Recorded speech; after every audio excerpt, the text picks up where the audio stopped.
জীবনের শুরুতেই প্রিয় শিক্ষকবৃন্দ, সামনে উপস্থিতিবৃন্দ, সম্মানিত উপস্থিতিবৃন্দ, জীবনের শুরুতেই পরিবারের পর শিক্ষার্থীদের সামনে শিক্ষক শিক্ষিকারাই কিন্তু আদর্শের রোল মডেল। কিন্তু শিক্ষকরাই যদি রাষ্ট্র এবং সমাজে সম্মান সংসার নিয়ে টানাপোড়েনে থাকেন, তাহলে একজন শিক্ষকের পক্ষে শিক্ষার্থীদের সামনে নিজেকে রোল মডেল হিসাবে কি উপস্থাপন করা সম্ভব? অবশ্যই নয়।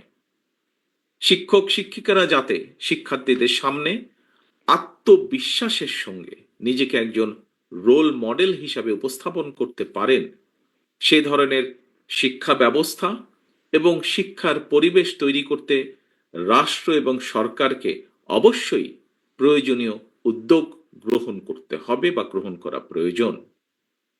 শিক্ষকতা পেশা, যে কথাটি আমি এখন বলবো, এই কথাটি এর ভিতরেই কয়েকজন বক্তা এখানে উল্লেখ করেছেন। খুব সম্ভব সেলিম সাহেব ওনার বক্তব্যে উল্লেখ করেছেন।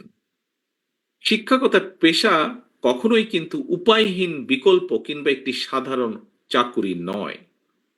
শিক্ষা দীক্ষায় মেধাবী মানুষটি যাতে শিক্ষকতা পেশাকেই আনন্দের সঙ্গে প্রথম অগ্রাধিকার হিসেবে বেছে নিতে আগ্রহী হয়ে ওঠেন, তেমন পরিবেশ নিশ্চিত করা রাষ্ট্র এবং সরকারের দায়িত্ব বলে আমি দৃঢ়ভাবে বিশ্বাস করি।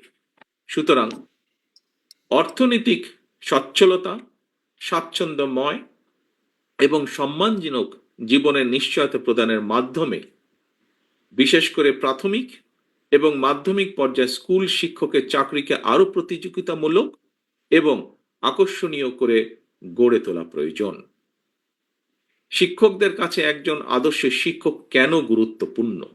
এই প্রসঙ্গে বিশিষ্ট মনোবিজ্ঞানী ডক্টর গর্ডন একটি পর্যবেক্ষণের কথা বলেছেন। আমি সেই পর্যবেক্ষণটি আপনাদের সাথে সামনে খুব সংক্ষেপে তুলে ধরতে চাইছি।